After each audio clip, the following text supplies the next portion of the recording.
Have you heard of Brackens painting? I started Brackens painting back in 2011. We do both residential and commercial painting. We have contractor's licenses in West Virginia and Virginia, and we carry all the necessary insurances like workers' comp, general liability. We operate a small staff that focuses on meeting the homeowner's needs and project managers' timeline expectations. We try to have exceptional attention to detail. If you're interested in doing any sort of commercial or residential painting, please contact Brackens Painting. More information can be found at www.brackenspainting.com. Welcome to the Break It Down for Brackens podcast. This is Kevin Brackens on the mic, and my guest today is John Bacon Carter, one of everybody's favorite bros and bras. Today we are coming to you live from the COVID-19 studios in downtown Charlestown. We have moved the podcast studio to the outdoors. John and I are sitting 7.5 feet apart from each other, so we are practicing social distancing. On my way back from Ortega's this morning, getting my curbside burrito, he even drove by and offered a ride in the bed of his truck. I wasn't allowed to ride in the cab of his truck. But we are practicing social distancing, but I do love doing this podcast. So I've set up in my backyard with a big table, and we are recording. So you might hear birds, you might hear dump trucks, you might hear fire trucks, but that's just part of the game now. So I want to keep recording. But today we're going to talk to John about running. We're talking about his background, talk about his experience in Bros and Bras. And then I have some fun, surprising questions at the end for him. Oh my God.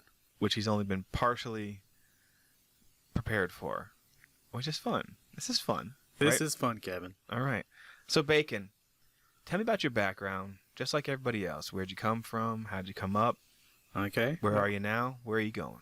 Well, born in New Jersey, raised in Virginia. Where in Jersey? Patterson. Okay. Yep. They got a train stop there. Oh, really? Don't they? I have no idea. Well, how young were you? I was very young. Oh, okay. Basically, no. I actually moved to Farmville, Virginia, probably before I was 4 years old. Actually raised in Farmville. Tell me about Farmville. What's it like down there? These days, I would say it's a lot bigger than it used to be. The then college is now a university, Longwood. My mom and dad were born there, raised there, moved away to New Jersey, moved back to raise their kids. Why did they ever tell you why they moved to New Jersey from Farmville? That's a massive change.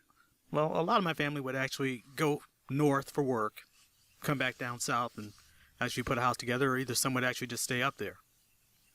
And basically move to where the work was more like, What year was this? What year were you born, old man? Oh, 1966. Okay. Long time ago. So in other words, in 1970 was when they moved back. So they moved there before 1966. Oh, no. We were down there with our grandparents for probably, I would say, maybe 3 to 4 years, living with my grandparents. And then they moved down. They built a house. My grandmother and grandfather gave them about, I'd say, 28 acres that they could put a house on. So just for perspective, when you say they moved to New Jersey, it was a drastically different New Jersey. And well, generally you move to New Jersey with family members who are already there. Right. So basically, yeah. So they moved up there, and my mother was actually living there with her uncle. My father was living there with his sister. Oddly enough, mother and sister, or the uncle was married to my father's sister. So therefore, they were living in the same house. And they grew up knowing each other all their lives. Gotcha. Okay. Yes. But they found themselves living in the same house, still being friends, and eventually married up there. Had 3 kids there. Moved down south. You have siblings? I had 3 sisters. I now have 2 sisters. Okay. I have one sister who passed about, I would say it's been at least 10 years now she's passed. Older or younger sisters? Older, well, 2 older, 1 younger. Okay. Yep. Wow. Yep. I can't imagine a female bacon. What's that even like? When's she going to come around? Oh, my little sister, you'll see her quite frequently. Like this year I'm doing, well, I had planned on doing 3 races with her this year, or that's awesome. within a year. I did a 5K with my sister and my brother-in-law back in December. I planned on doing the Heart of Virginia Festival. I was going to do the 10K. My sister, my brother-in-law were probably going to do the 5K. And I had planned on doing the High Bridge Half Marathon, which sadly falls on the same day as Freedom's Run. These in current history it does. But everything's up in the air now, so you never know what's going to happen. Right. Okay, so how many years did you spend in Farmville? Your whole youth, or? My whole youth. When I graduated from high school, I stayed there for about 6 months, but I already had plans to join the Navy. Why? Oh, because I had to get out of Dodge. I just had to do something different. Get out of town. Everyone else went north and south, and I decided to join the Navy and see where I could go from there. And what year was that? That was 1985.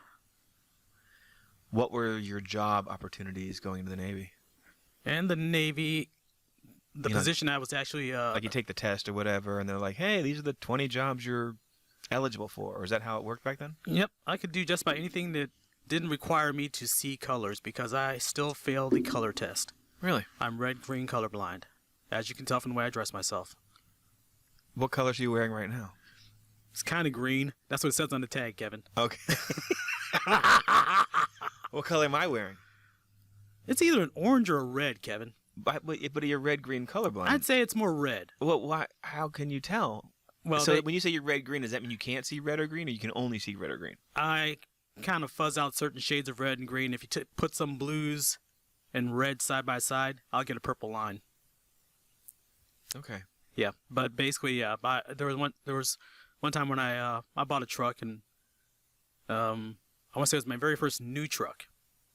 And my sisters were like, "Oh, nice truck." I said, "Yep." And that's got that gray pinstriping on it. I said, "No, John, that's aqua."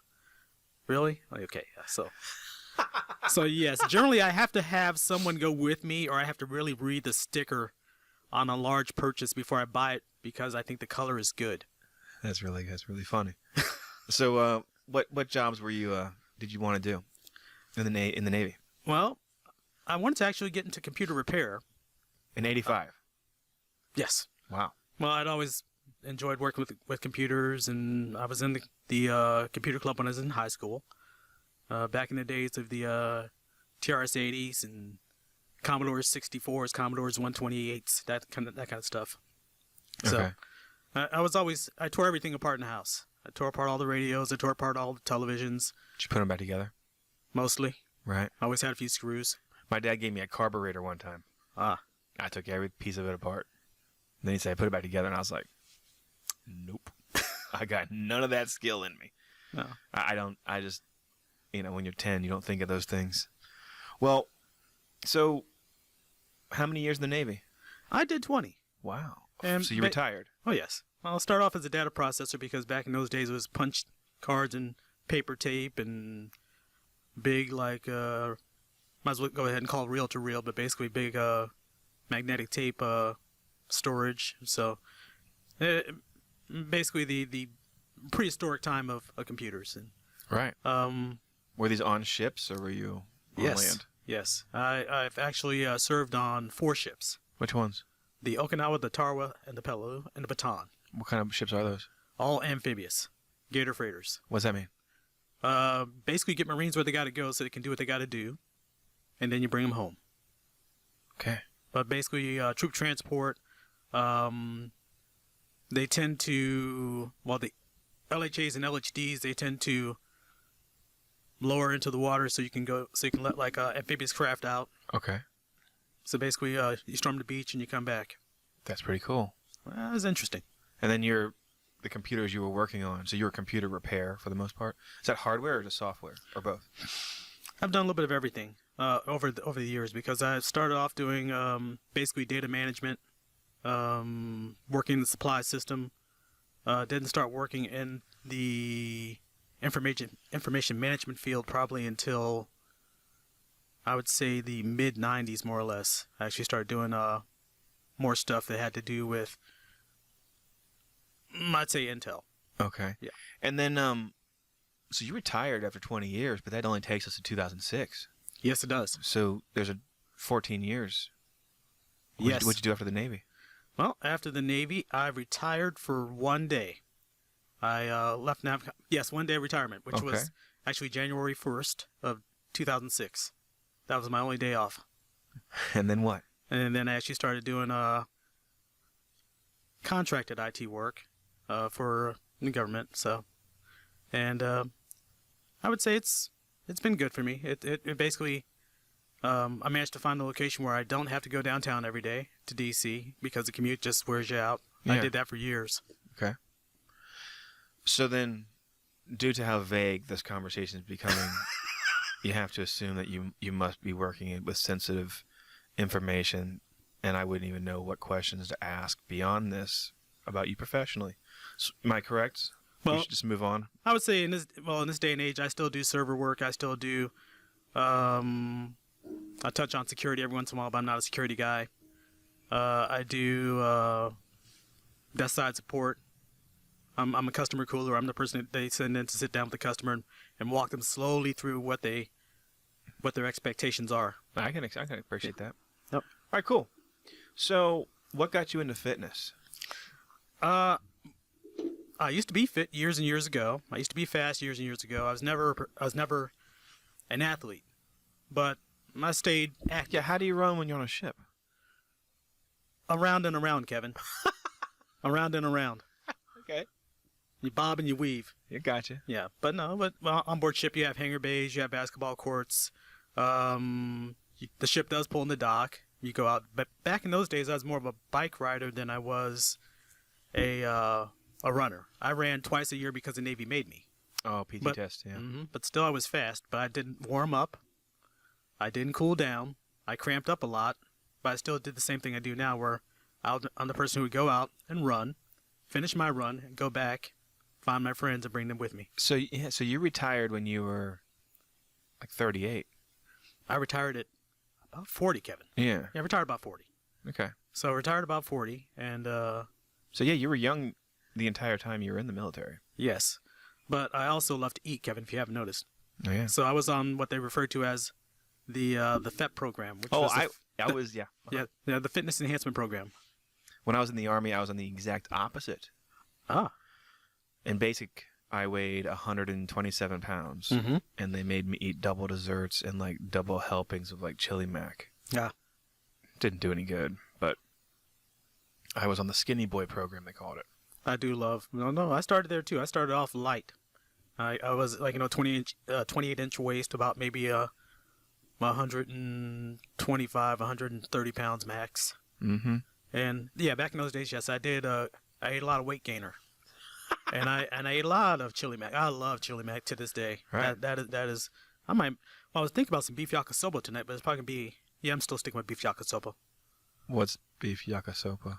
Kind of a noodle, cabbagey, little pasta in there. Delicious. A good face, Kevin. I don't know, man. Trust me.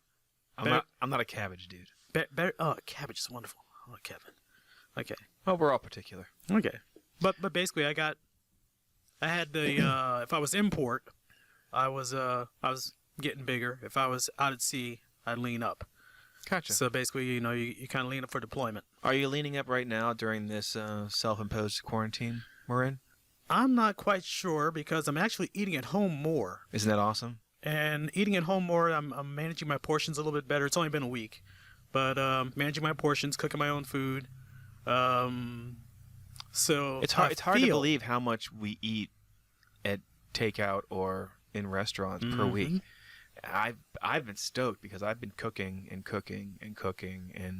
I stocked up on some meats, and then I'm dabbling with some recipes and sauces, and I'm actually I'm really enjoying my meal prep, and I'm making portion sizes that really, for Jenny and I, only account for 2 meals each.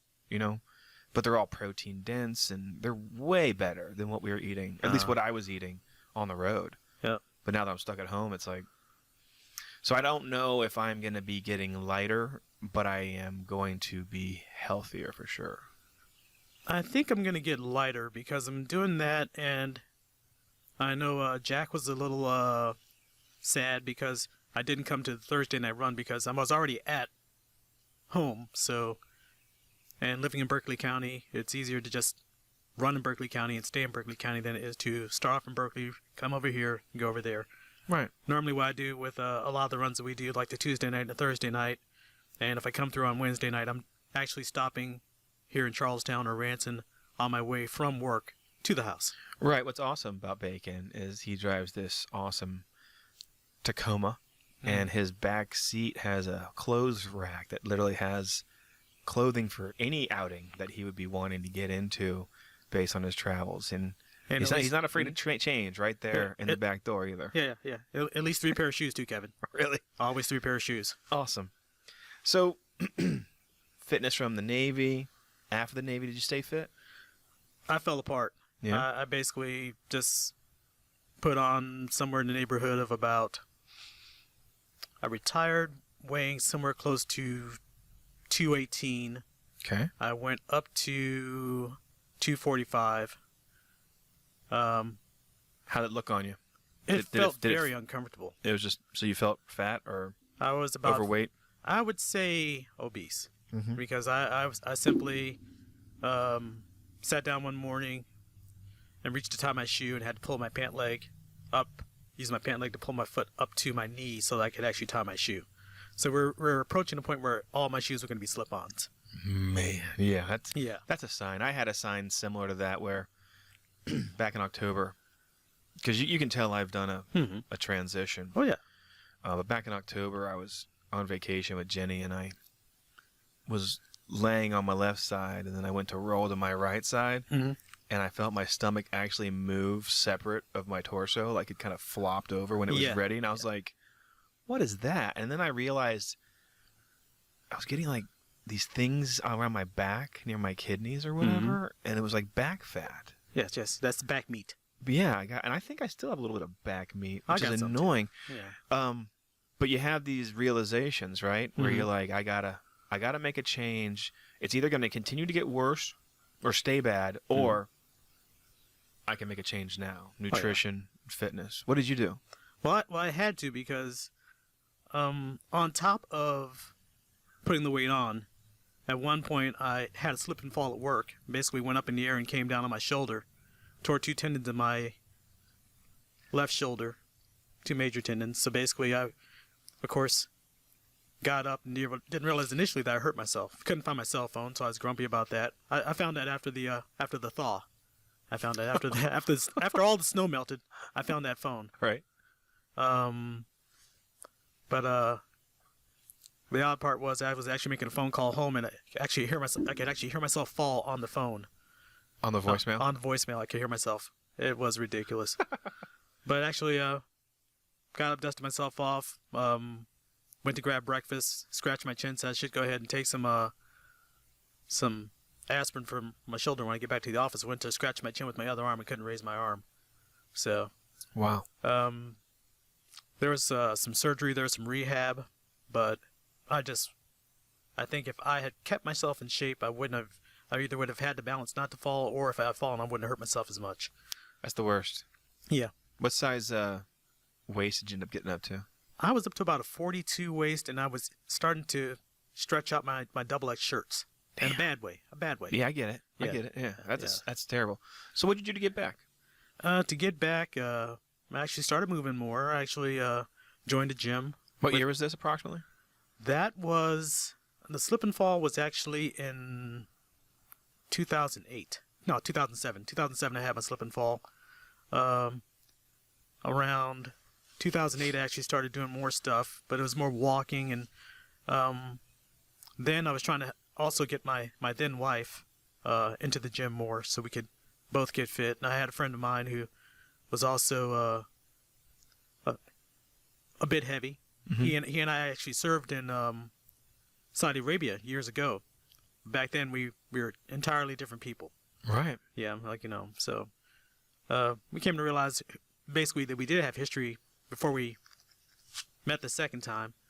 And we started working out together. He had a gym in his basement, so we worked out. We did some walking outside. We did some other stuff, trying to stay fit. And that helped me shave some stuff off. I actually got myself back down to about the 228, 230 range. Went out and bought a brand new suit, nice Steve Harvey collection suit. Felt pretty good about myself. Sure. Went to a family gathering and realized I was still too heavy, because when people looked at they had a They hadn't seen you in a while, kind of thing. well, they hadn't seen me in a while, but also what they had was they had a presentation. It was a anniversary party for my parents, and they had a presentation with a slideshow, and my cousins were looking at it and saying, "That's Johnny," because they looked there and they Look back at you. yeah, right. basically I was a bit chunky, so additional wake up calls. yeah, so I doubled down, and that's when actually around that time that's when I actually started getting outside, moving more, as opposed to doing more stuff in the gym. I actually got outside to kind of get myself a little more motivated. And what were some of your breakthroughs in the early part there? And And, the and, early- and another thing, do you find that it was easy to lose the first 10 pounds, or was it hard? well, the first 10 pounds is always easy, Okay. because that's basically, I would say, Well, your you phantom weight. can't say it's always easy. I mean, you got to start. You Oh, got to yeah. sweat. Oh yeah. You got to challenge yourself. Well, I'll say it's gotten easier to lose the first 10 pounds in, but Yeah, I guess measurably it's easier. Like Uh-huh. you see the movement on the once the scale starts to move, you start to see it really move. yeah, the first 3 weeks things move fairly easy, and then after that, that's when I would say the gains or the losses are a little more gapped out. Gotcha. Yeah, things it takes a little bit more to meet that next plateau, because once you drop 10 pounds, you're like, wait, man, if I drop 10 pounds in this amount of time, I should be able to drop another 10 pounds. That's what you think, right? Yeah, or if I double down, which doesn't work either. Working twice as hard. Yeah, it doesn't work out. Everybody says it's always about nutrition, and I believe that a lot, Mhm. but it's so hard to get the quality nutrition you need these days. I know it's a long time ago, but do you feel like you focused on nutrition back then?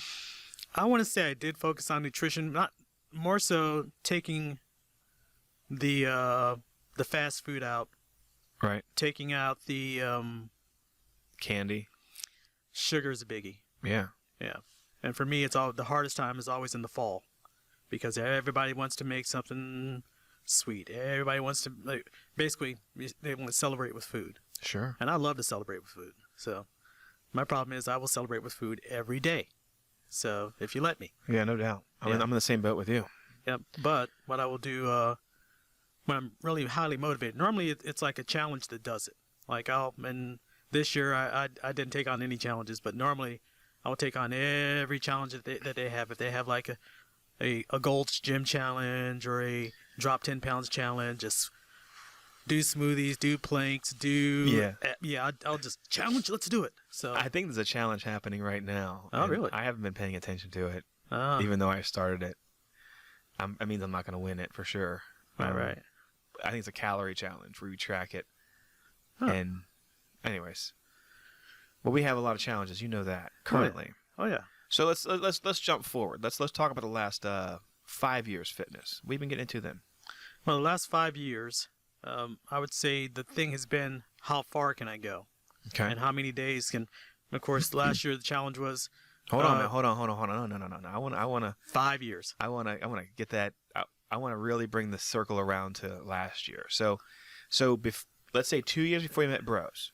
Yeah. Okay. It was you and Angie and JR Uh-huh. and Gold's Gym. What were you focused on? Classes or lifting or yoga? What was the deal? Then my biggie then was all the classes, and that's the one thing I do like about Golds, which is now like they still have Golds, and also the one that I'm affiliated with actually switched to One Life. But for me, it's always the classes. The Les Mills classes were always good because I follow well with the instruction, and also What was your favorite class? I would say my favorite class is always going to be. I gotta go yoga over body pump, but yeah, it goes yoga, body pump, then spin. No attack, no step. I've done attack. Step is great for runners, man. Step is great. I've even done Zumba. I've like when they have the March Madness, I would yes. Yeah. And I'm back there like I'm like one of the four times. It's not pretty. It's not pretty at all, Kevin. I get it, man. It is horrible. I get it. But I'm in there, I'm sweating, and if you want a cardio burn, it will get you a cardio burn. And that's the thing you got to do. You got to get outside of your bubble.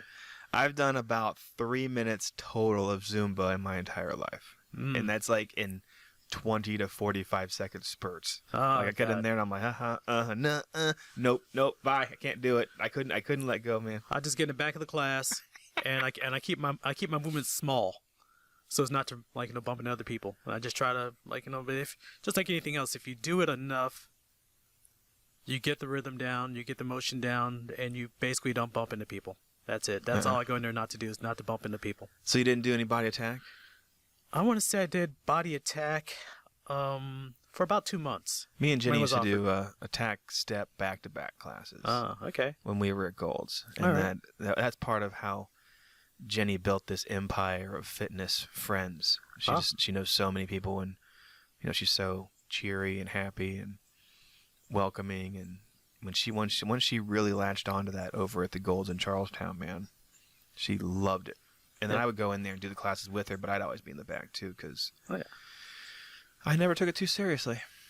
Well, there are classes where I'm in the back. Like if I were to actually, I've been to Zumba in at least like 3, maybe 4 years. I would actually go when they did the little Shamrock challenges, or March Madness challenges. I would actually go in so I could basically get the punches into my card. Yeah, that's right. I forgot about those. Right. Or either they do like a tic-tac-toe where you basically try to fill in all the squares for. Yeah. The classes you took. Oh, yeah. So you did spin too? Oh, well, spin I still do at least 2 to 3 mornings a week. Nice.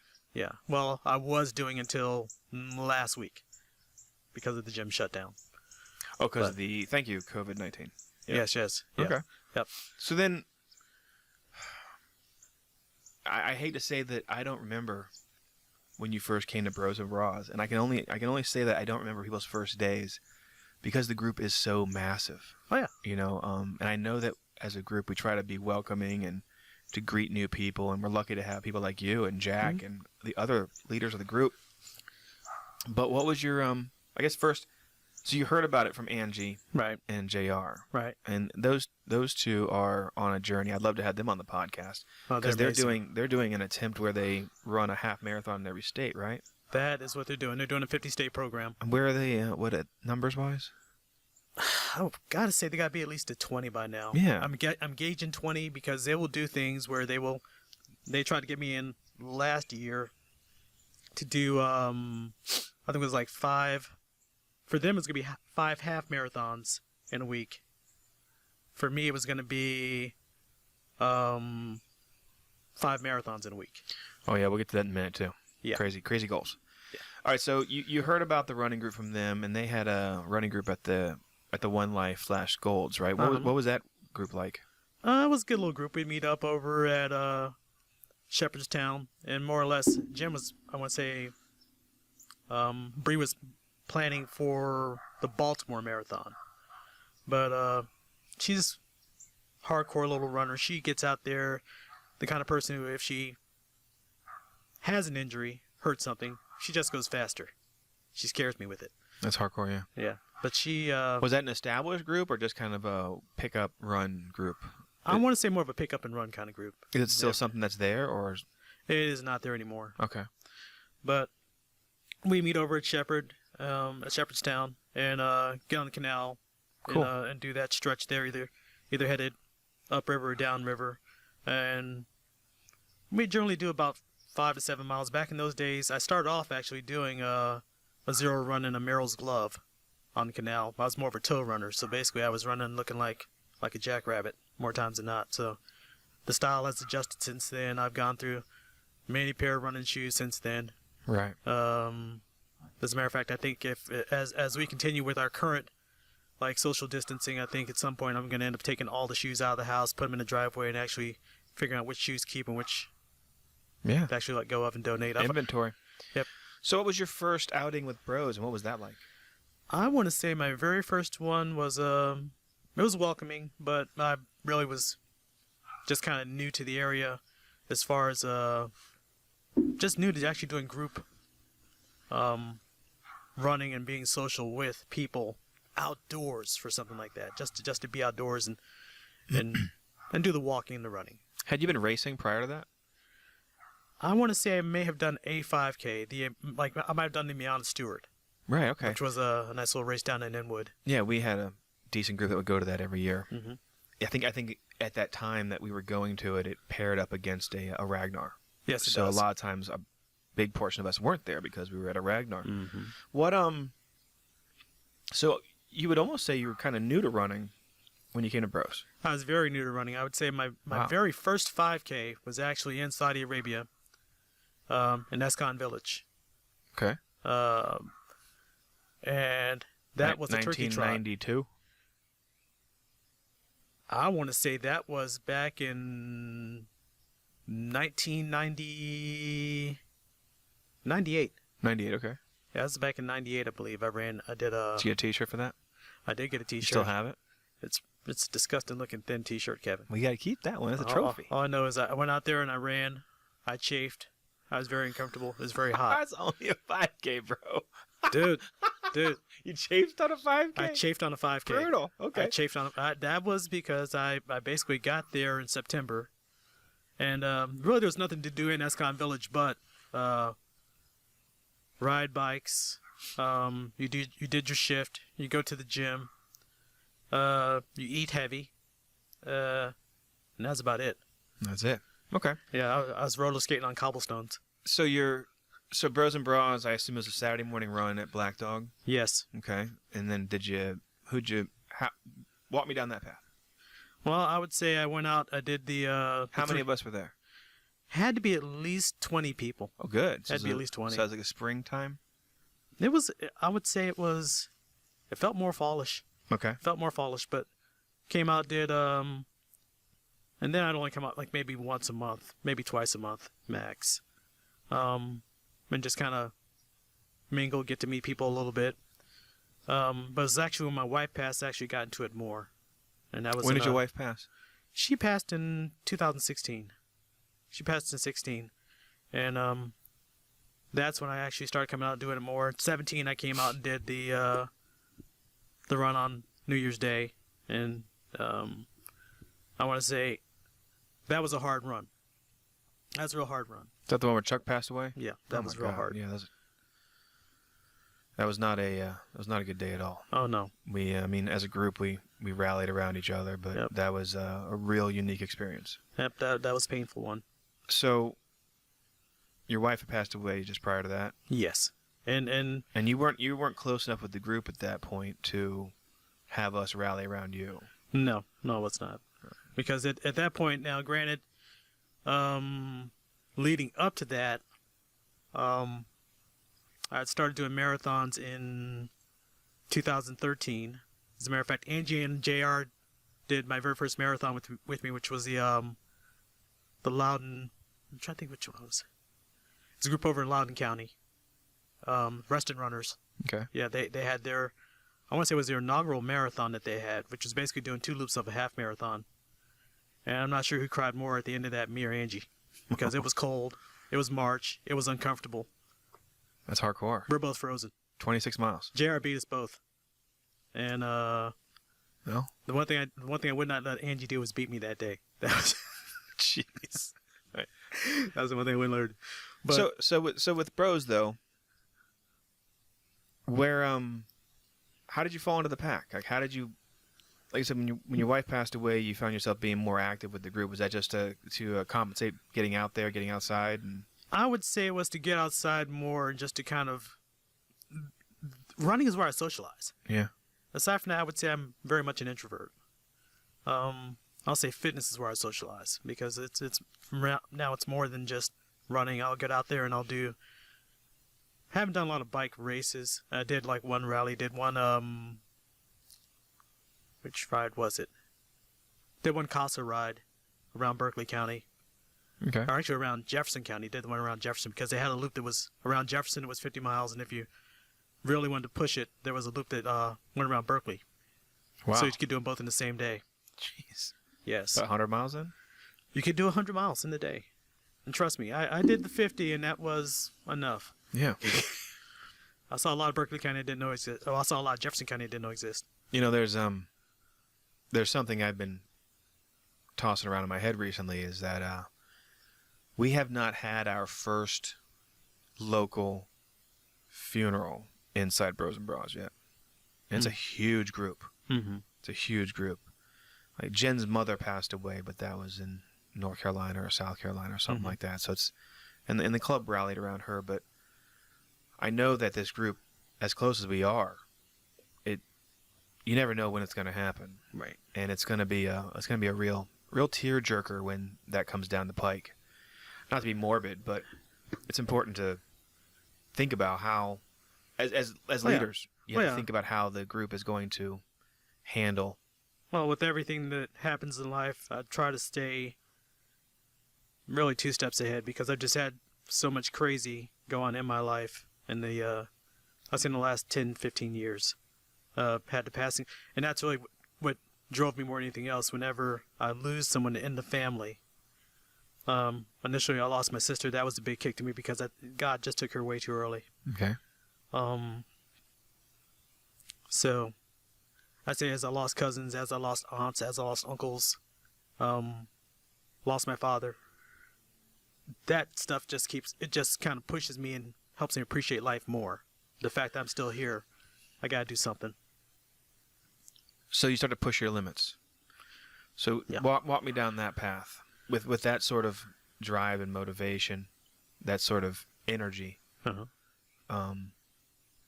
You're fulfilling the holes, I guess, with endurance training. Mm-hmm. So from how we knew you, I didn't know you'd run marathons before Bros and Bras. Oh yes. Right. Yes. So when you come to our group, you're tuned up for what, a 5 to 6 mile run, or were you even farther than that? I would say I was good for halves, but they were sloppy. Gotcha. Because not enough stretching, as you know. I'm not very mobile. I'm not a very mobile runner. Right. I'm more engine than mobility, and there are things that would hurt. The shins would get sore after a certain. I just would accept it. Okay, if I'm going to do 10 miles today, about 7, things going to start stinging. About 9, it's going to burn. At 10, well, you're done. Time to push through. Well, yeah. Had you been involved with Two Rivers Treads prior to Bros and Bras? I want to say I had purchased 1 pair of shoes while they were still over in Shepherdtown. Right. But not really. Well, I'd say not so much Two River Treads, but Dr. Mark's clinics. Oh, sure. Okay. Because there was a time that he would do a clinic. Who's that? Who's there? Chris Baker's here. It's Baker. What's up, buddy? What's in the bag? Beer. Oh my God. Baker's got beer. This podcast just shifted gears.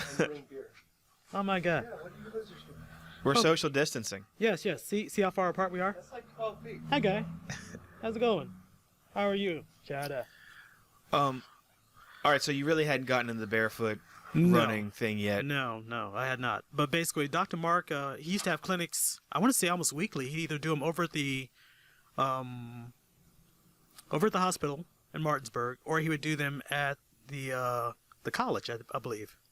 He'd do one or the other. Yeah. So I would try to knock out one of those at least once every 6 months, because I would always learn something new every time I went. That's why I have at least 3 copies of the book, because I just have one that I mark up. It's basically just a notebook that it's dog-eared, and then I have a copy that I loan out to people when they tell me they can't do something. Right. And then I have a copy that just kind of sits a spare. Cool. Yeah. But well, all right, so assuming you're about to go down the barefoot running path, tell me about some of the challenges you had as you came up in the journey of Bros and Bros. I would say challenges that I've had, number 1, distance, just actually getting out there and doing the distance. Fueling is always an issue. Rest the night before. How did you solve some of these? I'm still working on it. Because I have good days and I have bad days. I've had those days that are just awesome. Just nothing can go wrong. Then I have days when everything goes wrong. Just like just when we went to Seneca a couple of weeks ago. Right. I got out there and I felt very mobile. I felt good. I felt strong. Even though I've been fighting some plantar fasciitis, I still felt, I can get out there.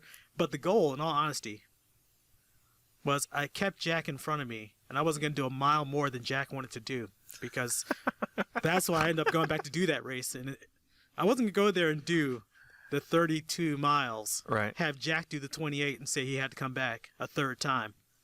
So I put Jack in front of me, and I would not pass Jack until he decided to take a pit stop. And when he decided to take a pit stop at the aid station, I said, well, you're not feeling that great. You better get in front of him. By the time we got to the water crossing, one of the major water crossings, he was right behind me. He caught up to me because I had no mobility. I had no spring. Yeah. And you can do that on road. You can go out on road and not have spring, but if you're going to do trail, you got to have spring. That's true. And I had no spring. What are you doing right, Bacon? Things that are right that I do. More yoga. Okay. I'm trying to get yoga in every day. Teleworking has made it, I'd say, it should be easier that I'm teleworking, because I could actually just sit in a pose on the floor with my laptop. Are you? No, I'm not. No, I know, right? You're out of your routines. I'm in the same boat. I'm Yeah. sitting at the kitchen table looking at some of the ugliest wallpaper that was ever put together. I'm fixing that when I get home. Yeah. Either that, I'm going to take my desk and move it in. Well, I've got a desk in my bedroom. I'll work in there, one or the other. Let's talk about successes. Success. Some milestones you've hit in the last couple of years. JFK. Yeah. Survived. I see it as a success. That's the JFK 50-mile race. Yeah. But I wanted to finish it in under 12 hours, and I did it in 12 hours and 59 seconds. So there's a piece of me that wants to go back. You want me to get you a microphone? No, I'm good. You're good? All right. He's got his own mic. I've That's the DJ. So, JFK 50-miler, but are you going back? One day. Okay. It doesn't have to be this year. It doesn't have to be this year. It doesn't have to be next year. It could be One day. 10 years from now. I love it. No judgment. No. It No could be 10 years. expectations. Yeah. No. What about, how'd your half marathons come around? My halves this year have been doing pretty good. I was really looking forward to, well, the one I really look forward to every year is the Harpers Ferry half. Why is that? It is a great race with a lot of the groups I love to run with, Mhm. because Hurt shows up, Rosenbras, of course, SVR shows up. Everybody's there. So basically and you have runners that come pretty much from all over to do that race. So that is my... How many times you run that race? God only knows. I want to say I might have missed it a year. It might be 1 year that I missed it in the last 6 or 7 years. Do you race it or just run it? I would say the first year I ran it, I raced it. Mhm. After that, I just tried to survive. Last year was just a matter of just showing up to survive, because I thought I may have had Lyme's disease from going to Richmond and picking up a tick. Right. So The fatigue that you felt, Uh-huh. assuming it was Lyme disease, was that just from overtraining? Possibly from overtraining, because I put a lot of mileage in last year. How many miles did you run last year? Too daggone many. Come on, It give me a number, was- bro. You got to be close. You got to know. If you're looking at ran, I don't think it broke maybe 1,900. If you're looking at all the activity, all the running, hiking, all the other stuff, it was over probably about 4,000. 4,000 miles. Yeah. If you look at all the training Yeah. that went into it, but if you look at just like straight Sure. running, maybe an 18. That sounds freaking crazy, Bacon. And I think that's part of why I've had a crappy year this year. That's weird, right? Yeah. You'll see. Jenny and I have been watching videos of running and stuff like that, and we actually watched one of the Barkley. And this guy almost won the Barkley, or whatever. It's always almost. Yeah. It took him 7 months to come back. He didn't race at all, and he hardly trained because it took him 7 months to get his body back Well, to this recover year, from a 120-mile race. oh my God. Well, this year's been, I'd say a lot of just getting out there and seeing different things. Because I went to New York and did some practice running there. Went down to New Orleans. Had success in the 5K. Had a miserable marathon. Mhm. Well, the back half of the marathon was miserable, but the front half was good. Front was good. Back was miserable. So maybe this COVID-19 is letting you recover a bit. Yes and no, because at the same time I'm recovering, I'm not getting that exposure with the people. Right. Because if you ask me, was there just a little too much hugging and closeness over at Seneca? I think maybe there was. Like, because the week before I'm foot tapping the week before, but once you get out there and you're like, which you do know that part of the plan for if we ever do Seneca again is to actually put together a DNF team. A team that goes out just to get to the half mile, to the halfway point. Have vehicles waiting for us. Okay. Yes. That. And we party early. Or why don't we start there? We all cross the line, then go get in our cars, drive to the halfway, and do the last half. Nah, that's not how you DNF. Oh, okay. No, that's not how you DNF. That's called a. I think that's stolen valor. That's called a. I'm not stealing nothing. I'm just like, you can keep your damn T-shirt. I'll tell you how bad I don't need their T-shirt. I've registered 2 years in a row when I haven't showed up yet. My bad. There's a party I have to go to that just takes a higher priority, unfortunately. Well, yeah. Well, family fun is family fun. No doubt. So, Bacon, let's So you're in a recovery year. A whole year of recovery, probably. Definitely a recovery year. There are some things I like to do on the back end of this year. I am signed up for Marine Corps again this year, so that is the 50K. Yeah. I'm signed up for Virginia Beach. Okay. I'm signed up for Miners Lady. Miners Lady, I really would love to do Miners Lady this year and get my 5th loop, because I've done that 2 years now. The first year I got 4 loops. Last year I got 3. I really want that 4th. I want that 5th loop. Right. How are you gonna approach it differently? More mobility, because my abductors always give out. Better fueling. Your abductors or adductors? The stretchy part inside of my leg. That's adductors. Okay, Yeah. adductors. Okay, I get it. That Okay. yeah. All right. Do they give out due to dehydration?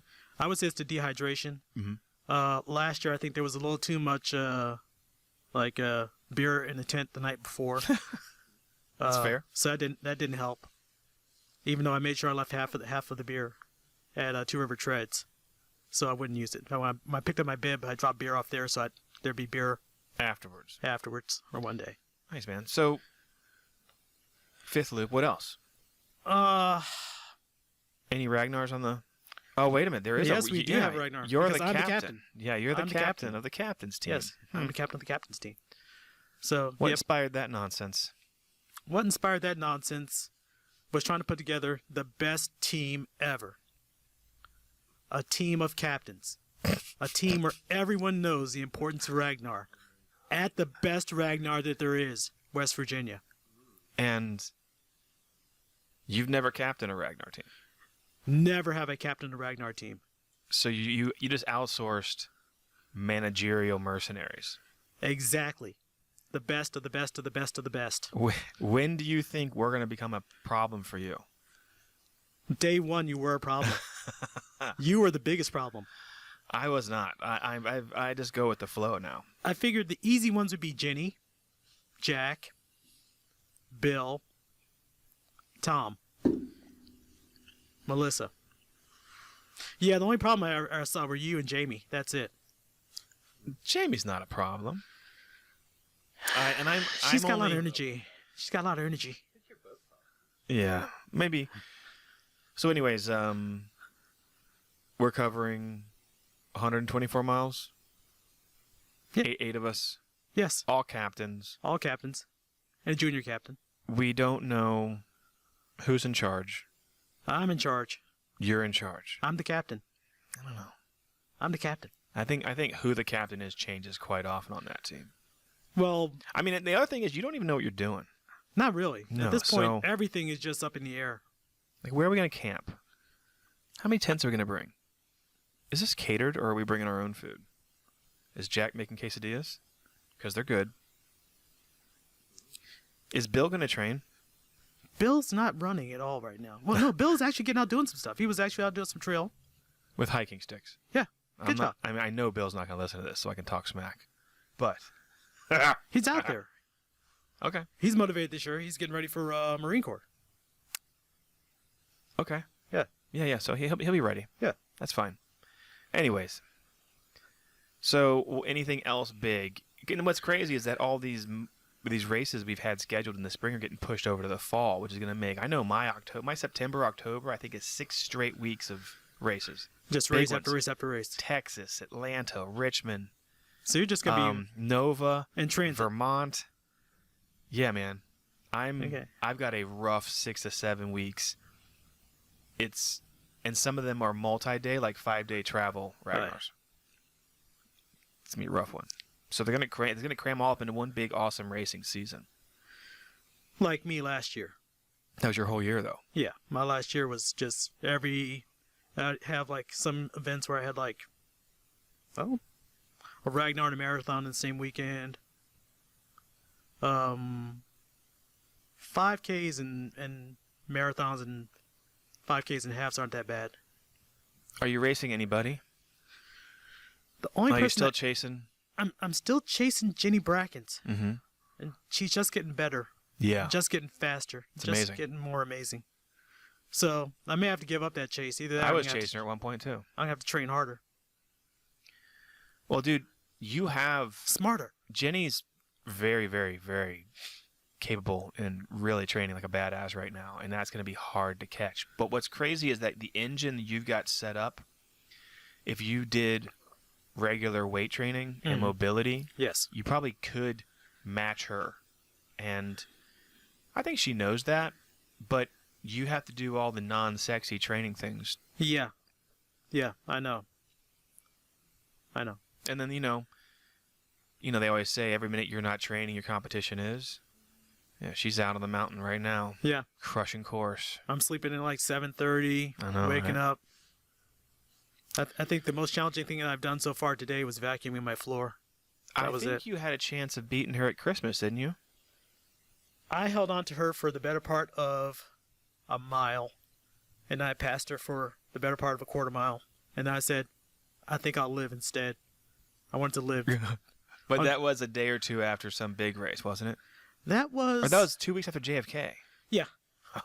Yeah, so that's a good out. But Yeah. I always root for you and Jenny because I like racing and I like seeing races happen. And I like getting people's heads. I like to pump up Jenny and I like to talk smack to you. So it's like, I have to be on Team Jenny, of course. But I do like seeing her get pushed. And when people around her are threatening or knocking on the door, you really see incredible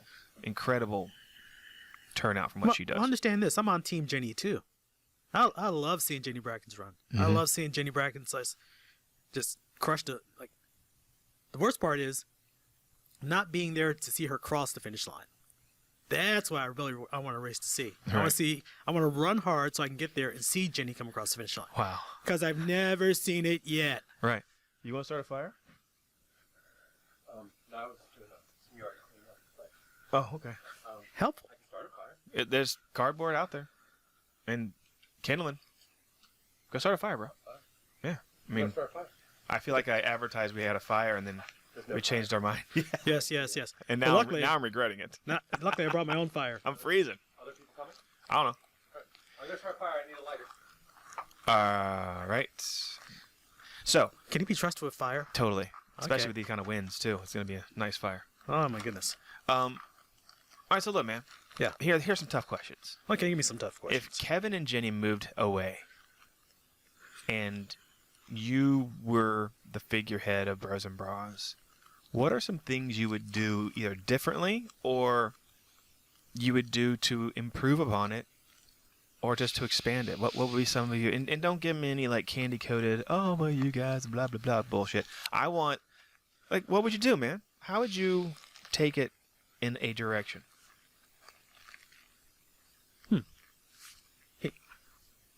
A new direction for Bros and Bras. I don't know if there really needs to be a quote-unquote new direction. I don't want to be... It kind of evolves on its own.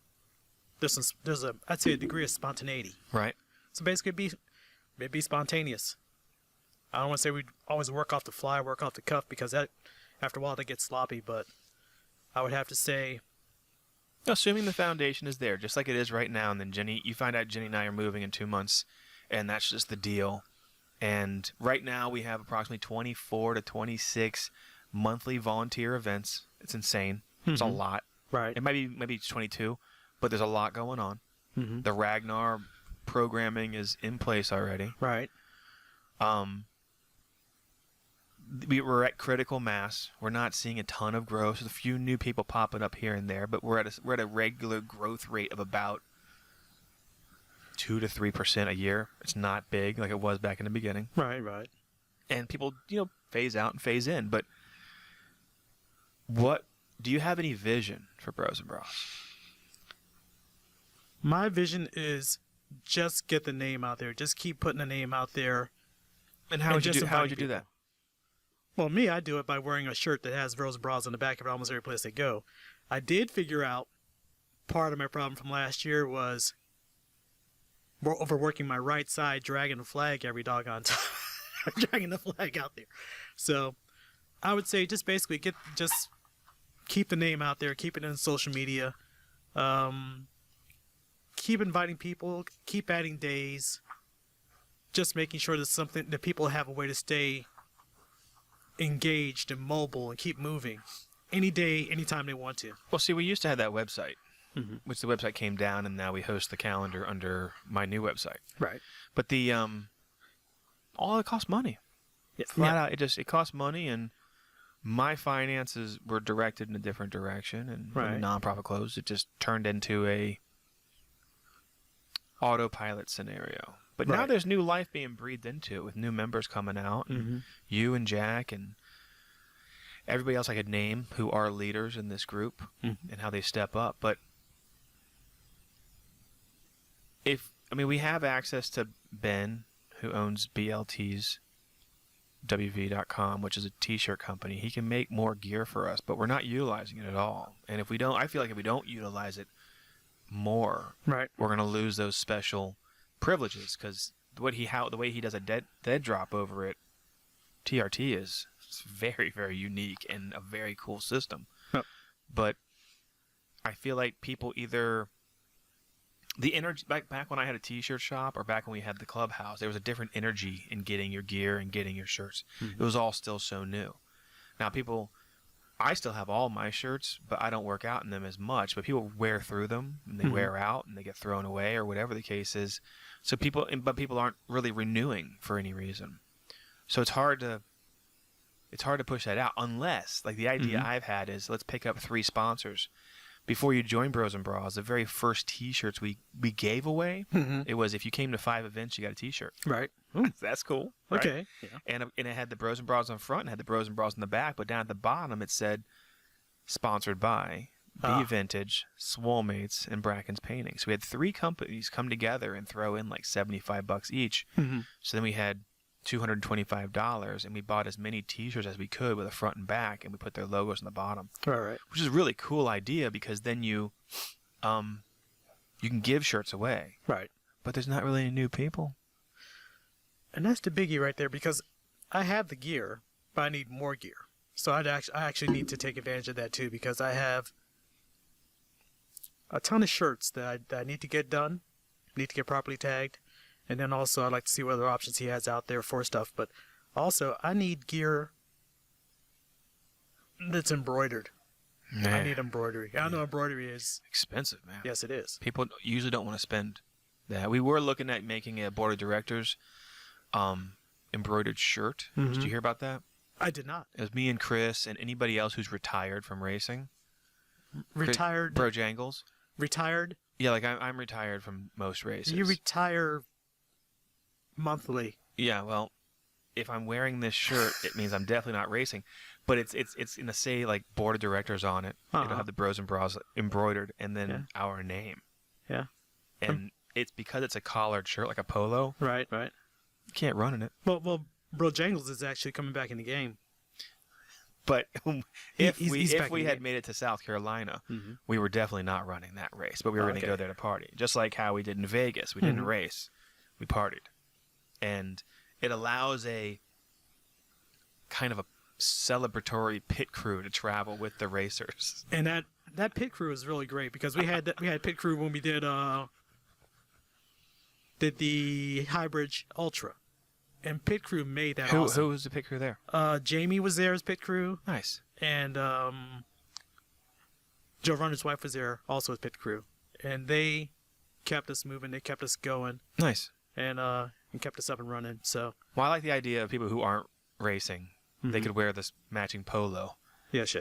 It's formal gear. It's corporate gear, I guess, what it would be.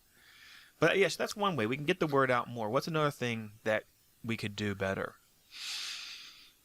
Especially if Kevin and Jenny weren't at the helm. If Kevin and Jenny weren't at the helm, I'm gonna say, Are there new runs, new locations, new volunteers? well, that's the thing. We just kind of throw ideas out there and we just do whatever happens. That's just like when Jack said, "Hey, Bacon can't swim, but we need to do a triathlon." So that was one thing that I did last year. Was I actually did we had a triathlon team. That's right. Yeah, and I was the runner who got lost, and Jack was was on the bike. Scooter actually swam, and then we came back and actually did brunch. Right. That was a good day. Yeah. Okay. So, give me two things that Bros and Bras is doing awesome. I would say things that are awesome. I want to say making people feel welcome. There is nothing when you show up to an event. If you're a new person and you just want to walk, there's always one of us that's going to walk with you. There's always somebody who's going to go ahead and on a Thursday night, that was I want to say kind of driven home because we were doing the Thursday night run, which was our first unofficial hash. We lost Angie out there somewhere, so basically there were a bunch of us running all over town trying to figure out where Angie was because Angie wasn't with the group. So that's another reason why you will not see, in most cases, we don't leave anyone by themselves during a run. So I think basically being inclusive, basically making sure that everyone feels welcome when they show up, whether they want to run, whether they want to walk. Basically, if we get a fast runner, we get someone who tries to hang out with them if they can. Yeah. Luckily, we have Amber. Right. Yeah, I used to do it every once in a while. Tom can move pretty good. Yeah, the going back and getting people, that's something that you've been doing all since the Army days, or the Navy days. Mm-hmm. I did a little bit back in the Army, and we actually started that on the very first workout at Bros and Bras, which was a Saturday, freezing cold. We'd finish, and then we'd run back out to get whoever else was back there and then bring them in. And we would do that actually during the training runs, which was really epic. And that really... The thing, though, is running is a selfish sport. It's an individual sport. It's not really a team sport. So I love that you and Jack and others will fall back and hang with slower runners. But a lot of times, some of our runs are actual training events that we want to get out there and train. Oh, yeah. And we got to go fast or slow or do whatever we want to do. Yeah. So it's really good. Yeah. That's really good. I guess final question, Bacon. How has your life improved since... Oh, I got two final questions. So Two. First of the two is, how has your life improved since being a part of Bros and Bros? I want to say that, as I say, I'm an introvert. It's pulled me out of my shell a little bit more. It's actually given me a little more confidence to do different events, different things. And I want to say that really what I've had the motivation to do the training that it took to do the Blue Ridge Double. Because I've run that race as a marathon. Describe that race for a second. Oh, it is described as America's toughest road race. And basically you go down to Roanoke, you start off downtown, you run up to the top of Mount Roanoke, you run down, you run up to the top of Mills Mountain, you run down, then you run out through one of the suburbs. It has quite a bit of elevation, and then you run back downtown and you party. It's a great event. How many miles? It's 26 if you do it as a single, and you have the opportunity to do it as a double and get 52.4, which I actually did it on my 50. I was actually 52 years old and 4 months old when I did 52.4. Shut up. Yeah, that was the thing to do. It was the thing to do. You were born to do that. I was born to do that Get race. out of here. Yes, That's really cool. Yeah. So, and I plan on, the plan was to actually do it the double on the even years and do the marathon on the odd years. And I plan on doing that until I can't run anymore. Cool. Yeah. Okay. Final question. Yes. The real final question. Final. What would you tell somebody who was nervous to come out to Bros, or was intimidated by the size of the group or how cohesive we already are? What would you say to somebody who wasn't sure if it was for them? Well, I would say just come out and hang out. That's just like my you've met Dave Church. Yeah. Yeah. I invite Dave Church to come out and give it a try. And as you see, He's a quiet Dave dude. He's amazing. You see that motorcycle he rides? He's got 2 motorcycles. That's a badass. Yes. Is it a 650? I don't even know what that thing is. Yeah. But I didn't know it was him. I saw this motorcycle rolling up on Thursday, Uh-huh. and he's looking at me hard, and I was like, "What's up?" I kind of gave him that that nod, that little the power sniff, like, Yeah. "What's up?" And he did his nod at me. I was like, "All right, that's cool." And then he comes back around and he rolls right up on me, and I'm like, I might have a problem. I didn't realize I was sending my power sniff was too strong. I wasn't realizing that. Huh. But he took his helmet off. It was him. I'm like, Yeah. oh shit, dude. Oh, yeah. Because he doesn't seem like the type that He rides a bike like that. It's a very, very nice crotch rocket. He's a wild card. He's one of the greatest people you ever meet. He's a hugger. So this whole situation we're in right now in life has to suck for him because he is very outgoing. He's very people oriented, and he's a hugger. And he's dealt with some hard things in the last few years. Yeah, I know. Yeah. But he keeps pushing forward. And I love that about him. He's a Dude, good I dude. love having him in the group. Oh, yeah. He's challenging because he's so quiet. Oh yes. And he really keeps to himself. Oh yeah. And every once in a while he has some sort of comment that's hilarious. and I mean, I really, really like having him around. Oh yeah. So what else would you tell somebody who was nervous about coming out? Just come out. Just meet us. Just like if you want to, you can come out to walk. You can come out to be social. Just for an introvert though. Well, here's what I'll tell you. When I see people at an event, which I will often see people who say, "Nice shirt, bros and bras, what's that?" Because either they see me at the front of the race and they're like, "Oh, okay, runner."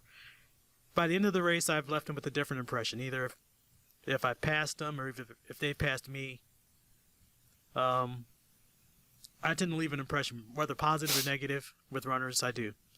And most people come up to me after an event and say, that shirt got me through it.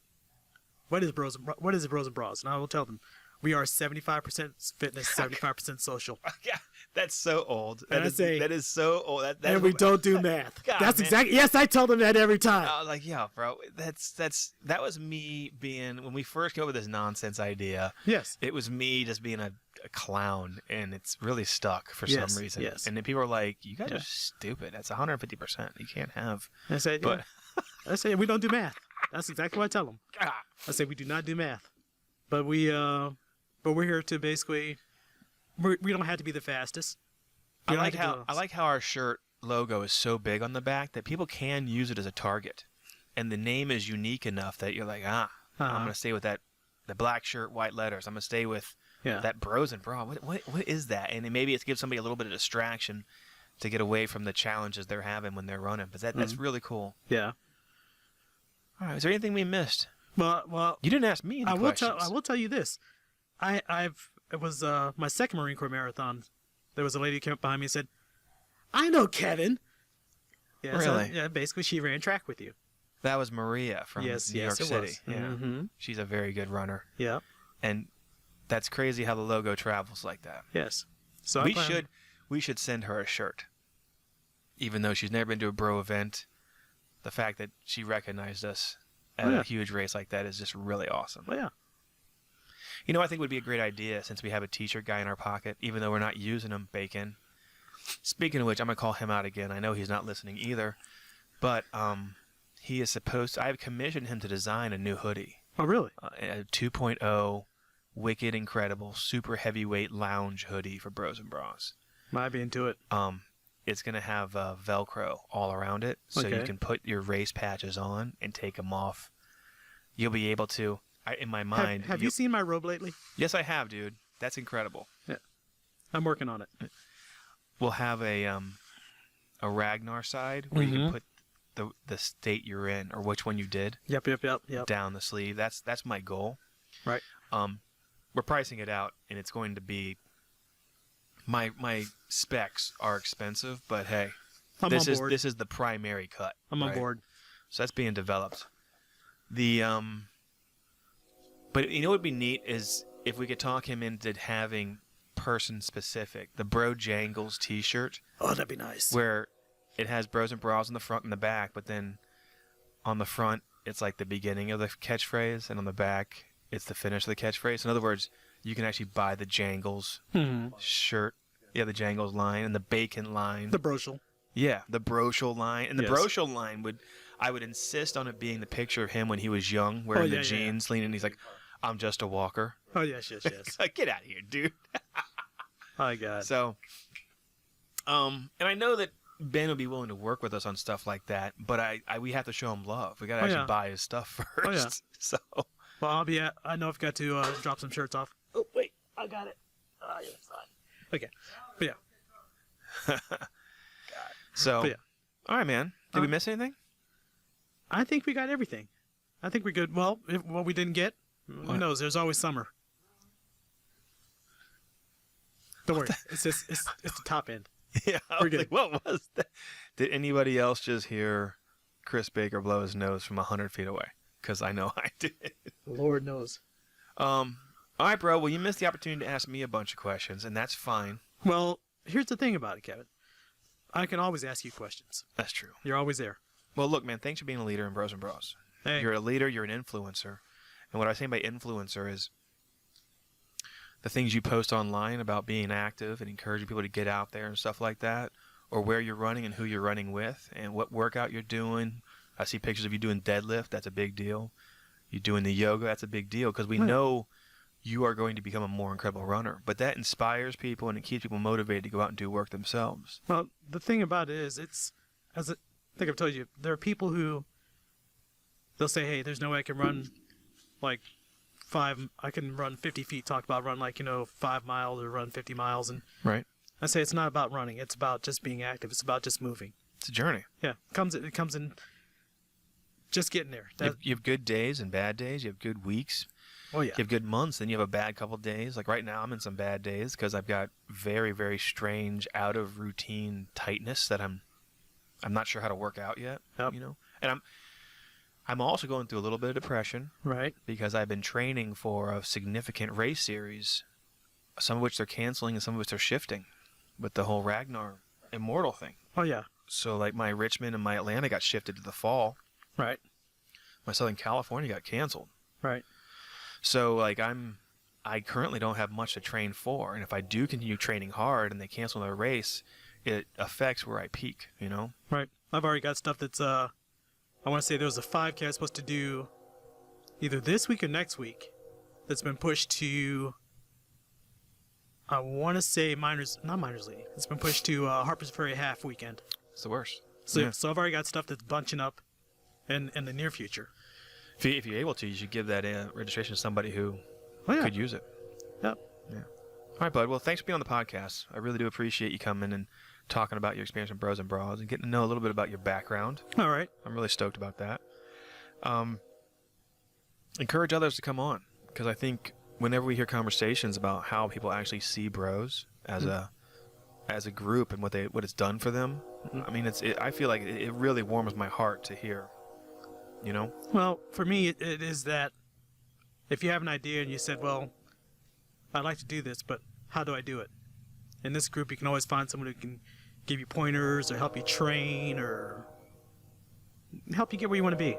Yeah, and this is a volunteer-run event. What that means is Bacon's kind of in charge, but not really in charge. Can anybody else hear this damn train? Perfect. I can hear the train. Yeah, perfect timing, train.